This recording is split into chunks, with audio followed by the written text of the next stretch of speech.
नमस्कार, मैं हूं रत्ना और आप देख रहे हैं सी न्यूज भारत। रुक करते हैं मध्य प्रदेश बुलेटिन की ओर। बात होगी रीवा की, जहां सोशल मीडिया पर मनगवा विधायक नरेंद्र प्रजापति और एक गंभीर मरीज के बीच हुई बातचीत का स्क्रीनशॉट वायरल होने के बाद क्षेत्र की स्वास्थ्य व्यवस्था पर सवाल उठ गए हैं। अगली खबर भी रीवा से है, जहां शंभू मणि तिवारी इंस्पेक्टर जीडी की सेवानिवृत्ति के अवसर पर ग्रैंड रिटायरमेंट वेलकम होम घर वापसी सेवानिवृत्त समारोह का आयोजन किया गया।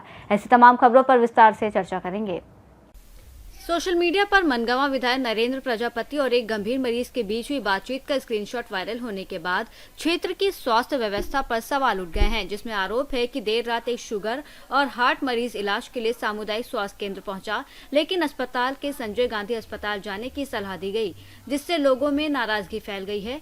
इस घटना को लेकर अस्पताल की इमरजेंसी व्यवस्था, स्टाफ की जिम्मेदारी और जनप्रतिनिधियों की भूमिका पर सवाल उठाते हुए सोशल मीडिया पर लोगों ने तीखी प्रतिक्रिया दी और बेहतर स्वास्थ्य सेवाओं की मांग की है। नमस्कार, मैं प्रकाश तिवारी, अध्यक्ष युवक कांग्रेस मनगवा विधानसभा। मैं आपको बताने जा रहा हूं कि मनगवा विधानसभा में दो स्वास्थ्य केंद्र है, एक पुराना एक नया। कल रात एक घटनाक्रम ऐसा घटित हुआ कि एक मरीज जो हार्ट का भी पेशेंट है, उसको शुगर बढ़ी हुई थी और रात में वो अपनी पत्नी को लेकर वहाँ पहुँचे। वहाँ पर 11:30 बजे के लगभग से वो लगातार आवाज़ लगाने लगे, खटखटाने लगे, पर वहाँ कोई डॉक्टर चौकीदार उपलब्ध नहीं थे, अंदर से ताला बंद था। लगातार उन्होंने प्रयास किया, समस्या का समाधान उनके नहीं हो सका। उन्होंने विधायक को भी कॉल किया, लेकिन विधायक ने फ़ोन रिसीव नहीं किया और मैसेज खेलने लगी, आप रीवा चले जाओ, संजय गांधी, वहाँ डॉक्टर उपलब्ध हो जाएंगे। मैं बताना चाह रहा हूँ कि जब मनगांव विधानसभा में बड़े स्वास्थ्य केंद्रों में इस प्रकार की समस्या बनी हुई है, तो आम आदमी का जनजीवन कैसे चलेगा। मैं आपको बताना चाह रहा हूँ कि रात में ही जब हमें सूचना हुई तो हमने बीएमओ और सीएमएचओ से बात की। उन्होंने बताया कि यहाँ 2 डॉक्टर दिन में रहते हैं, 2 डॉक्टर रात में रहते हैं। जो संविदा वाले डॉक्टर रात में रहते हैं, तो एक ने लिखित में दे दिया है कि मैं सेवाएं नहीं दे पाऊंगा। मैं आप लोगों को बताना चाहता हूं कि उस व्यक्ति की इतनी तबीयत खराब थी, उस व्यक्ति को गंगेव हॉस्पिटल भेजा गया बीएमओ के निर्देशन में। मैं आपको बताना चाह रहा हूं कि मनगवा की स्वास्थ्य व्यवस्थाएं क्यों डिस्टर्ब है।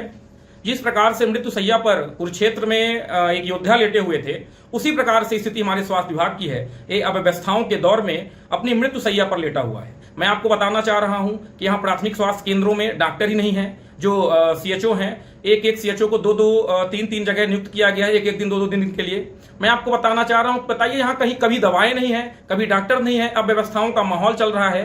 ये डॉक्टर मोहन यादव की सरकार में यही सब होगा। और मैं आप लोगों को बताना चाह रहा हूं कि मध्य प्रदेश के उप स्वास्थ्य मंत्री, आप लोगों को बताना चाह रहा हूं कि मध्य प्रदेश के उप मुख्यमंत्री एवं स्वास्थ्य मंत्री राजेंद्र शुक्ला जी का गृह जिला रीवा है। लेकिन मैं आपको बताना चाह रहा हूं कि जब उनके गृह जिले में इस प्रकार से लगातार परेशानियों का अंबार खड़ा है, लोग परेशान हैं, बीमार हैं, मर रहे हैं, सिर्फ प्राइवेट नर्सिंग होम, हर जगह लोग दवाई कराने को मजबूर है। यदि उस व्यक्ति की मृत्यु हो जाती तो उसकी जिम्मेदारी कौन लेता। और ऐसे एक नहीं, कई उदाहरण हैं, कई प्रत्यक्ष प्रमाण है मेरे पास, जिसको लेकर अगर स्वास्थ्य विभाग ने अगले 7 दिवस में स्वास्थ्य सेवाओं में सुधार नहीं किया तो युवक कांग्रेस बृहद जन आंदोलन करेगी, जिसकी संपूर्ण जिम्मेदारी शासन प्रशासन की होगी।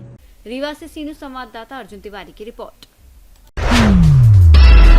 खबर रीवा से है, जहां शंभू मणि तिवारी इंस्पेक्टर जीडी की सेवानिवृत्ति के अवसर पर ग्रैंड रिटायरमेंट वेलकम होम घर वापसी सेवानिवृत्त समारोह का भव्य आयोजन किया गया, जिसमें उनके 38 सालों के लंबे सेवा काल को सम्मान पूर्वक याद किया गया। उन्होंने 27 जुलाई 1988 को सेवा में प्रवेश किया था और 30 अप्रैल 2026 को सेवानिवृत्त हुए। इस दौरान उन्होंने देश की सेवा में महत्वपूर्ण योगदान दिया। कार्यक्रम में परिवार, मित्रों और सहयोगियों ने शामिल होकर उन्हें विदाई दी और उनके उज्जवल भविष्य की शुभकामनाएं दी। रीवा से सी न्यूज संवाददाता अर्जुन तिवारी की रिपोर्ट। खबर इंदौर से, जहां आयोजित एडमिशन फेयर 2026 सफलतापूर्वक संपन्न हुआ, जिसमें 500 से अधिक छात्र और अभिभावक शामिल हुए। रेडिसन ब्लू होटल में आयोजित इस 2 दिवसीय फेयर में 30 से अधिक प्रतिष्ठित विद्यालयों और कॉलेजों ने भाग लिया, जहां छात्रों को 200 से ज़्यादा यूजी और पीजी कोर्स के विकल्पों के साथ on the spot counselling, admission guidance और स्कॉलरशिप की जानकारी दी गई। छात्रों ने यूनिवर्सिटी प्रतिनिधियों से सीधे संवाद कर अपने करियर से जुड़े सवालों के जवाब प्राप्त किए। इस अवसर पर डायरेक्टर एवं सीईओ विवेक शुक्ला ने कहा कि फेयर को मिला शानदार रिस्पांस दर्शाता है कि छात्रों में उच्च शिक्षा के प्रति जागरूकता और उत्साह तेजी से बढ़ रहा है और ऐसे आयोजन उन्हें सही करियर निर्णय लेने में मददगार साबित हो रहे हैं। मेरा नाम ऋत्विका गौर है। मैं मानव रचना यूनिवर्सिटी से हूँ एज असिस्टेंट मैनेजर। एंड ये event is a very good event. हम ये ऑर्गेनाइजेशन के साथ एसोसिएटेड हैं पास्ट मेनी ईयर्स से। एंड अफेयर्स के इवेंट्स हम पिछले काफी सालों से करते आ रहे हैं। The student they are approaching are amazing. Whether it is domestic student या फिर इंटरनेशनल कोर्सेज के स्टूडेंट हो। एंड यहाँ पे जो फुटफॉल है स्टूडेंट्स का, it is absolutely amazing. I am from Manav Rachna, but I am sure all the other universities present here are beneficial with this event. Indore में पहली बार इस प्रोजेक्ट का फेयर होगा। Definitely. कैसे देखते हैं स्टूडेंट को उसका कितना लाभ है? हाँ, इंदौर में वाकई में ये इस तरह का पहली बार इवेंट हो रहा है और ऐसे इवेंट होते आते हैं, बट इस लेवल पे हमने पहली बार ही ये ऐसा कोई इवेंट किया है। और इंदौर के स्टूडेंट हम अप्रोच करें और तो बहुत अच्छे स्टूडेंट्स आए हैं और हम यही बिलीव करते हैं हमारा यहाँ से रिजल्ट बहुत अच्छा आएगा और स्टूडेंट को भी बेनिफिशियल रहेगा। हमारे पास काफी सारे स्टूडेंट्स आए हैं जिन्होंने कोर्सेज के लिए अप्रोच किया है, जैसे Manav Rachna university under graduation post graduation दोनों कोर्सेज प्रोवाइड करती है including PhD programmes. So NAC A++ accredited university है, दिल्ली NCR में है, फरीदाबाद में है और इसके अलावा कुछ और जी।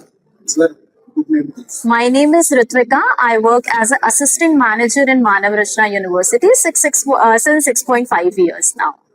एडमिशन फेयर जो यहाँ पर किया गया है, इंदौर में पहली बार लगाया गया है, कितने वर्षों से आप इस तरीके से लगाएं? जी, मेरा नाम विवेक शुक्ला है। मैं निर्देशक हूँ अफेयर्स एग्जीबिशंस एंड मीडिया, जो आयोजक हैं इस एग्जीबिशन का, और मेरे साथी जयदीप जी साथ में हैं। नाउ एडमिशंस फेयर भारतवर्ष का सबसे नामी गिरामी एक एजुकेशन शो है जो कि इंडिया में कम से कम 14 सिटीज़ में होता था। तो जानकारी ये देने में बहुत खुशी हो रही है, अत्यंत प्रसन्नता हो रही है कि पहली बार इंदौर में 22 साल के बाद ये प्रदर्शनी शिक्षा जो एडमिशंस फेयर है होने आ रहा है। इसकी खास मूल बातें ये है कि जब बच्चे क्लास 12 के बाद में बड़े परेशान रहते हैं और अभिभावक भी हैं बहुत ज़्यादा कंफ्यूज रहते हैं कि बच्चे कौन सा प्रोग्राम करें, कौन सी यूनिवर्सिटी में जाए, क्या क्या विकल्प है उनके पास, तो ये सब जानकारी का बहुत अभाव है। इंटरनेट में सारी जानकारी मिल तो जाती है लेकिन उस चीज़ को सही समय से जानकारी लेना बड़ा मुश्किल होता है। इस तरह की प्रदर्शनी जो है यहाँ एक छत में भारत के और मध्य प्रदेश के नामी गिरामी इंस्टीट्यूशंस यहाँ मौजूद हैं और इसमें सबसे बड़ा अवसर ये मिलता है यहाँ के अभिभावकों को, यहाँ के स्टूडेंट्स को, कि वो सही जानकारी प्राप्त कर सके इंस्टीट्यूशंस के रिप्रेजेंटेटिव से और अपने लिए सही कोर्सेज का और सही यूनिवर्सिटी का चयन कर सके। सही जानकारी के अलावा भी किस तरीके की स्टूडेंट को सुविधा दी जाए? सुविधा यह है कि आजकल मेरिटोरियस स्कॉलरशिप्स बहुत सारी यूनिवर्सिटीज़ यहाँ प्रदान कर रही है।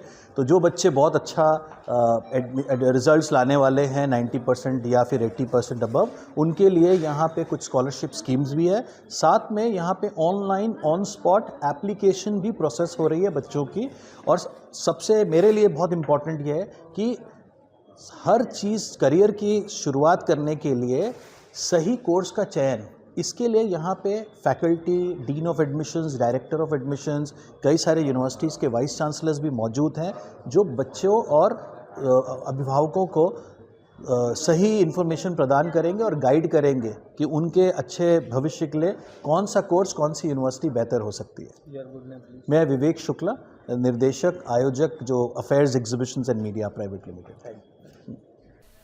इंदौर से सीनियर संवाददाता चीफ ML शाह की रिपोर्ट। खबर राजगढ़ से, जहां जिले में अवैध गतिविधियों के खिलाफ चल रही कार्रवाई के तहत सारंगपुर पुलिस ने गौवंश वध के मामले का खुलासा करते हुए 3 आरोपियों को गिरफ्तार किया है, जबकि 2 आरोपी अभी फरार हैं।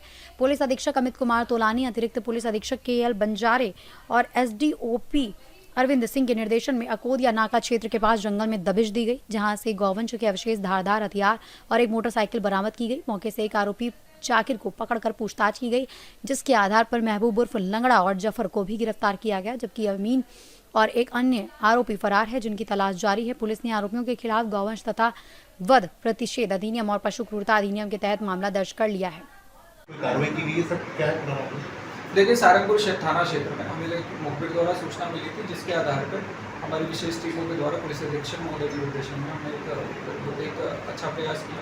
रात्रि में दबिश देके हमने सारंगपुर बाईपास के आसपास वहाँ पे दबिश दी और वहाँ पे 3 आरोपी थे, जिनमें से एक आरोपी को पकड़ने में सफलता मिली है। बाकी के 2 आरोपियों के लिए हमने टीम भेजी और जल्द से जल्द इनको भी गिरफ्तार करेंगे। अभी तक सर कुल गिरफ्तार कितने आरोपी? अभी तक टोटल उनके मेमोरेंडम के आधार पर 2 अन्य व्यक्तियों को आरोपी बनाया गया, वो भी हमने गिरफ्तार कर लिया। टोटल 3 आरोपी गिरफ्तार हो चुके हैं, 2 आरोपी फरार है। इसमें हम आगे और पीछे दोनों की चैन जोड़ने का आगे भी काम करेंगे। राजगढ़ से सी न्यूज़ संवाददाता नागेश्वर पाटीदार की रिपोर्ट।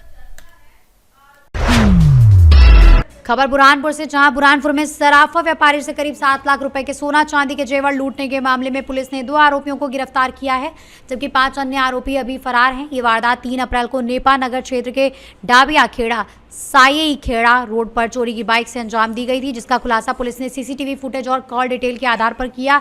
वहीं गिरफ्तार आरोपियों के पास से करीब 1.10 लाख रुपए मूल्य के चांदी के जेवर भी बरामद किए गए हैं और फरार आरोपियों की तलाश अभी जारी है।